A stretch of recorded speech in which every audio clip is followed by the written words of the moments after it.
Dans un culte de délivrance. Alléluia. Amen. Et comme vous le savez déjà, les 7 pierres de victoire.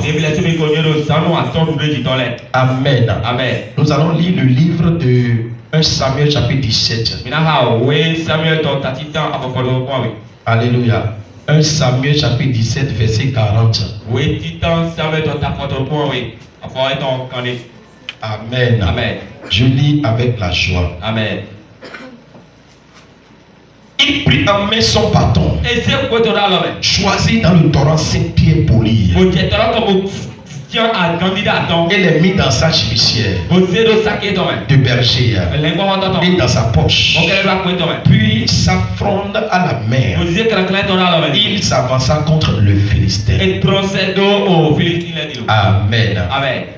Mes chers dans la foi, alléluia. Amen. Alors aujourd'hui, nous sommes venus sur le point de ce qu'on appelle la délivrance. La vraie délivrance. Alléluia. Amen. Comment peut-on être délivré totalement? Alors, premièrement, vous ne pouvez jamais être délivré si vous ne connaissez pas que sans Jésus, vous êtes déjà possédé.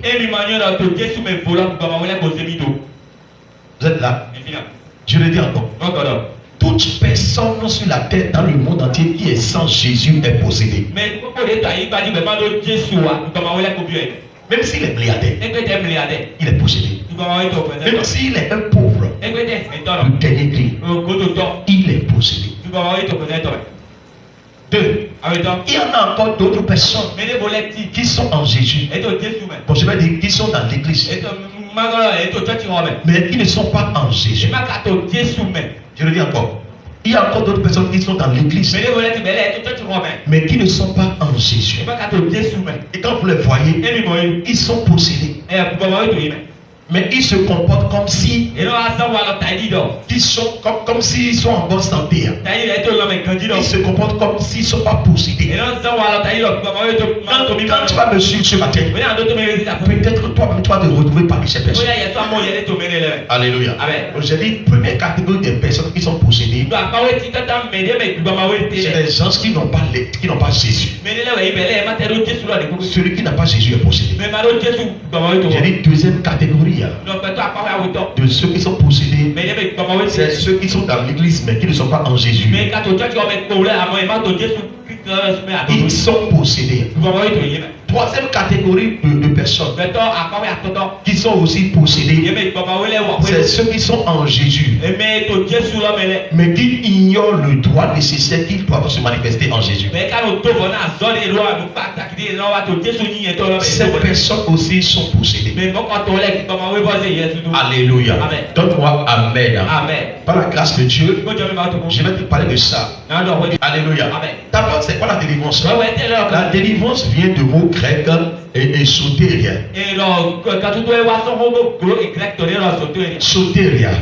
Sotéria veut dire salut. Alléluia. Alors quand on dit qu'on doit délivrer quelqu'un, ce qui veut dire que il a été emprisonné par le lien spirituel. Comment peux-tu savoir que tu es emprisonné? Alléluia.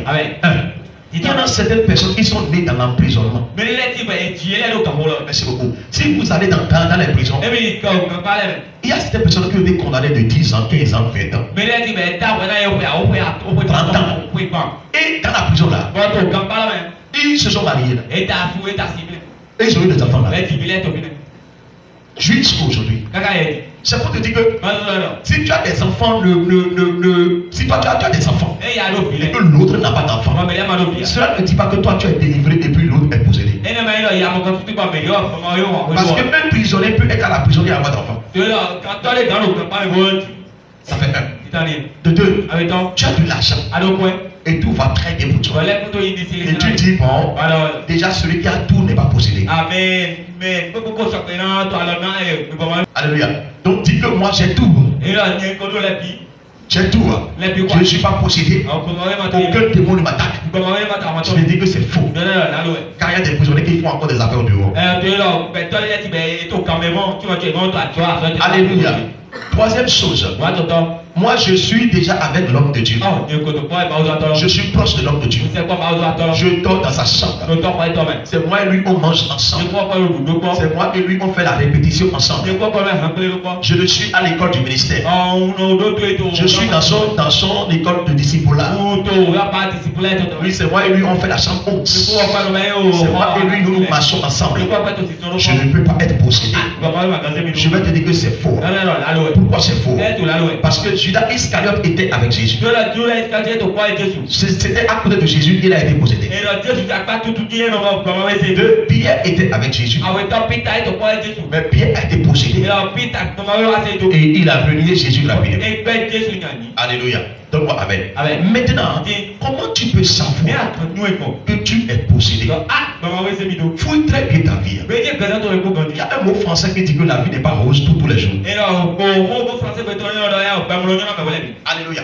Écoutez-moi très bien. Si tu es possédé, tu peux être possédé comme ça et avoir encore le Saint-Esprit en toi. L'esprit démoniaque là est là. Et pourtant tu peux encore avoir le Saint-Esprit. You know why? Parce que si le Saint-Esprit ne vient pas en toi pour te révéler la mauvaise chose qui est là, tu ne peux pas savoir que tu es possédé.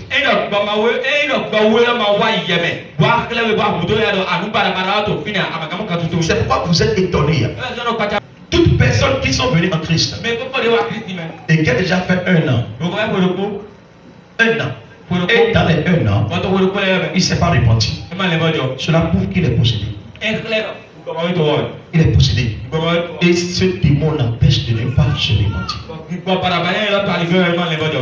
Vous êtes là. Deuxième chose. Il y a quelque chose là que les gens globalement ont vu en toi que tu es bon. Mais il y a quelque chose qui est mauvais en toi.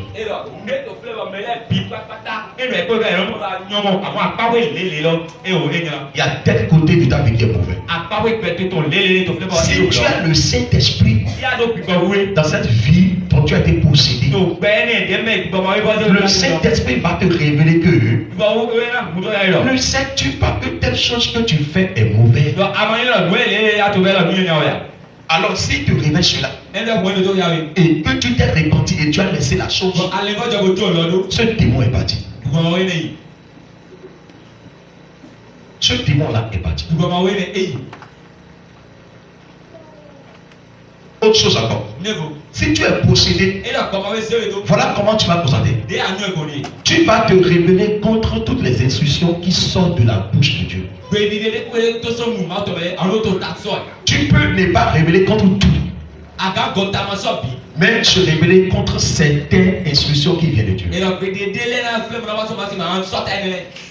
Quand le chrétien est possédé, vous savez la partie que le démon attaque chez le chrétien, la partie de raisonnement. C'est cette partie que les démons attaquent chez les chrétiens. Si le chrétien veut vivre une vie du péché, quand il vient devant l'homme de Dieu, il dit cela m'est arrivé parce que j'ai des problèmes.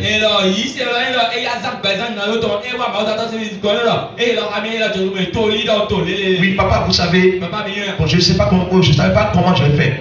Bon, comme l'argent là est là, je suis obligé de penser ça d'abord. Car je savais que quand je vais prendre l'autre argent, je vais remplacer ça.